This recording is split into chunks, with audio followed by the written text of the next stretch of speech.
lá bay, đôi tay ngây buồn mang suy tư về.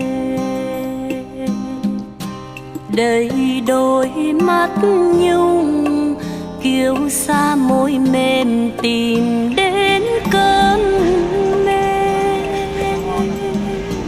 Niềm tin đã lạnh theo tháng năm dài.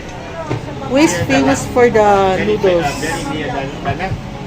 But we, Can you visit Hoi An also? yes, I made lantern there. Yes. Oh wow. Hanoi, Hoi An, Da Nang.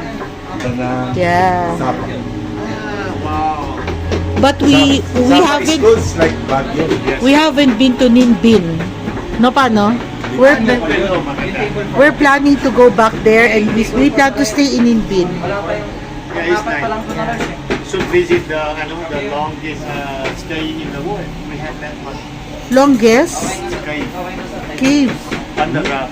Ah, Where is that? Bin. Yes. so you have to ride a boat? I think you had a tour. You need to go. Ah, spelunking. I cannot do that anymore. It's very, very big. Very nice, very nice. We went to the, Rong Mei, the glass. Ah, yes. The glass bridge. Nice. But we spent only, I think, 30 minutes only we go down. Yan yung pomelo salad, kuya. Yes, yes, oh. Yes, oh. Yan. We enjoy eating Vietnamese food on the streets. Oh, yes. It's very fresh. The BJ. Did you hear from vacation? Yes. Tomorrow we can go down.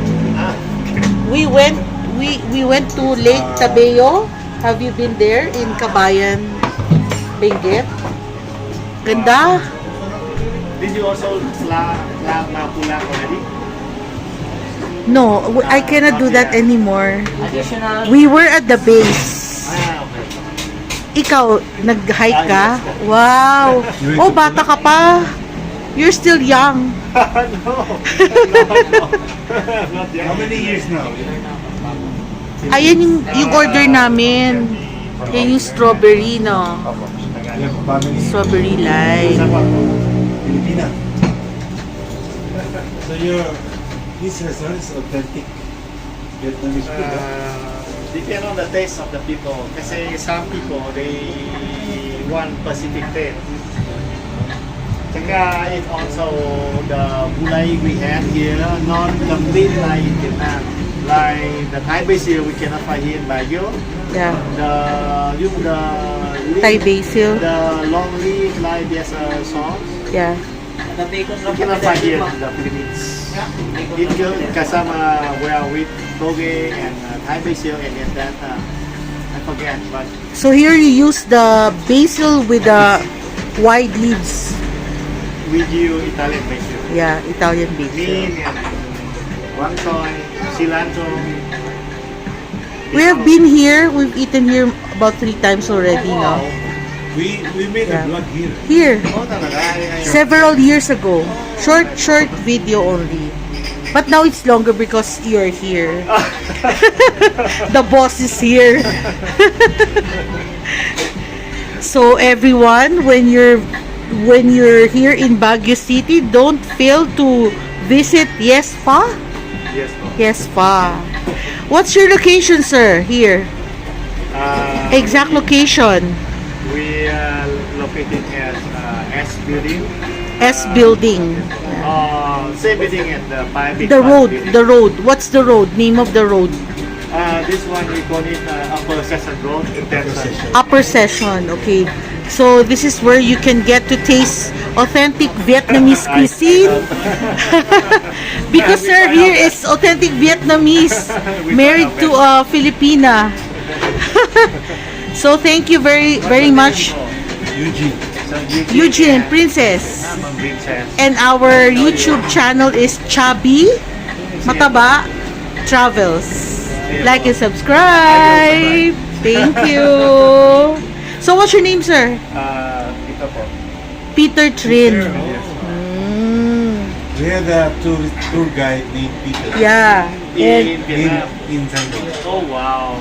He's the one who brings us to many food, it's a food food tour. food tour on a motorbike. Oh wow. I heard you really enjoyed your trip in Vietnam. And we'll be coming back because I want to try the wet cuisine. Yes. And we want to stay in Ninh Binh. No pa, Oh no? yeah, you should. Oh. You should be. Pero the train, the way food a bit spicy. A bit spicy, yeah. I think it's very spicy. Very spicy. Very, very Not spicy. a bit, but it's very spicy. So if you eat to Ayun, pomelo din. Oo. Yun. Pomelo salad. Yun. Oh, so you use the Italian basil, yes, po. not the long one. We had also Bean sprouts, cilantro, lemon. I like your dipping sauce. The chili and sweet sauce. Yeah. I like that very much. Okay. So guys, say hey. Hey. How do you say thank you in Vietnam? Come on, come on. And how do you say hi, hello in Vietnam? I got mixed up with the Chinese. Ni hao in Taiwan. Ni hao is Chinese. Oh, Taiwan. Ni hao ma. Chinese. Ni hao ma. But in Vietnam, we say xin chào. yeah, xin chào. Yeah, correct. Because when we went to Vietnam, we just came from Taiwan. So we got mixed up with the language. The usual greeting. Nice to meet you, Sir Peter. And God bless your business more. More customers, more happy tummies. Come on! Come on, come on.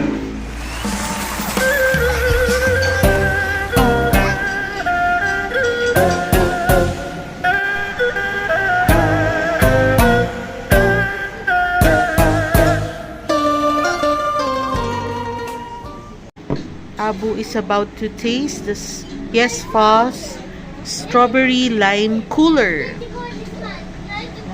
Freshly made.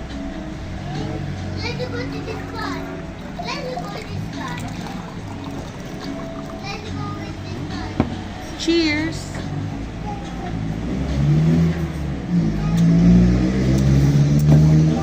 Very refreshing.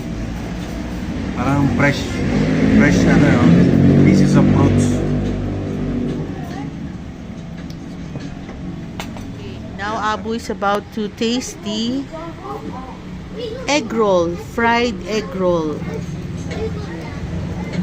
Sausawan. Freshly cooked kasi init talaga. Oo, dahan-dahan ka mainit.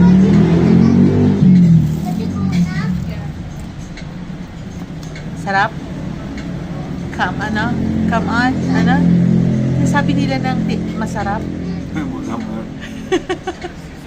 Come on na lang naalala. Oh, yan ang magandang presentation. Prawn salad to, sir. Wow, the best. Oh. Ganda ng presentation. Prawn salad. And this is their bacon wrap chicken strips. Thank you po. And meron silang green sauce. Ayan. Okay, so we'll enjoy our dinner. Come on. Thank you.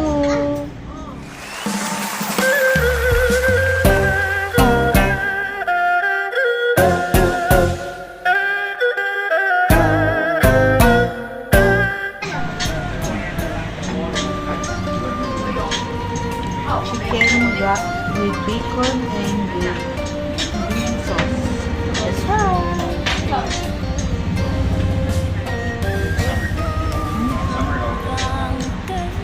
Ang lasa. Yung sauce niya, very fresh. Ito naman yung nilagay niya dito. Parang pre-pureed siya. Akala ko parang green corn sauce pero hindi. Walang curry taste. Fresh vegetables ng talaga. And ito, lasa-lasa mo yung bacon. Oo nga, lasa-lasa. Lasa-lasa mo talaga. So, gano'n naman ang Vietnamese food eh. Parang interplay of flavors. Parang savory, may parang Spicy. very fresh, or spicy.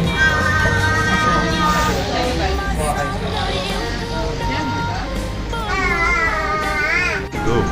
The pomelo salad of Viesmo has cherry tomatoes, pomelo, fresh shrimp, chicken, parang boiled chicken, cilantro, and ang tawag dito? Black sesame seeds. Ayun, tomato meron. Yan na. And this one is cilantro. And meron silang maliit na tropic. And you put this everything there. Kung gusto mo nang lagyan ng sauce na chili. Patak-patakan mo lang. Ganyan. And then you bite. Voila!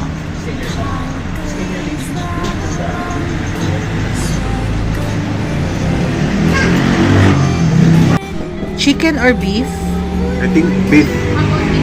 Beef fa. Yan. Piping hot. Veggies. Fresh veggies. Sige, Papa. I-taste. Kaya natin na. Although natikman na natin to kasi third time na nga natin dito, 'di ba? Alam na natin ang lasa talaga. Authentic talaga na sabaw na sabaw pa lang eh.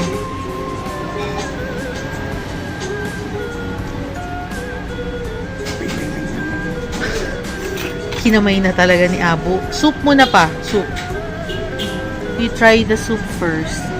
Tsaka yung amoy niya. Amoy na authentic na fa. Ooh! Sarap. Nice.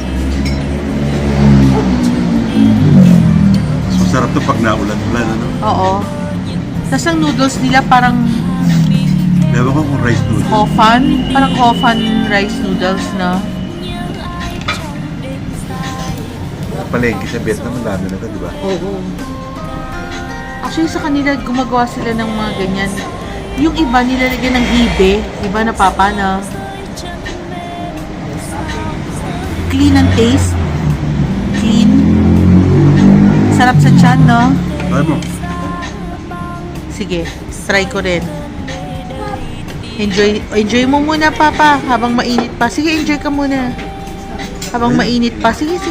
Okay, this is their ube panna cotta with fresh strawberries. And, ang kaibahan ng panna cotta na to from that of... Goodbye! Bye-bye. Goodbye! It's ube ice cream and cream, I think, and with powdered sugar on top and chocolate, and of course mint with strawberries. Looks yummy. So this is their sticky rice ice cream. Merong coconut cream. Ito, coconut cream, and then sticky rice, and then ube ice cream with mint on top, and may nuts. So, different kinds of texture and taste ang matitignan natin dito. So, let's enjoy their sticky rice ice cream. So, I'm about to try the rice. Ano dito, Papa? Sticky rice. Sticky rice with ice cream. Ayan.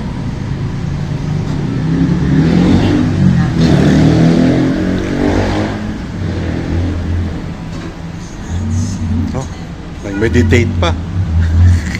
Alam mo, maganda kasi hindi siya matamis. Hindi kagaya ng mga sticky rice ng Thailand.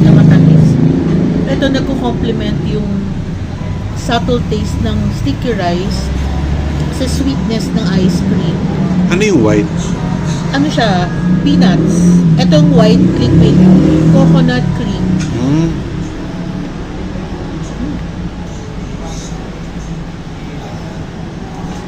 Sarap. Ito, tikman Yeah. ko naman. Yung mga isa. Panakota. Yan, so ano siya, parang frozen. Frozen siya kasi ice cream. Tapos merong powdered sugar and may chocolate syrup. Taste.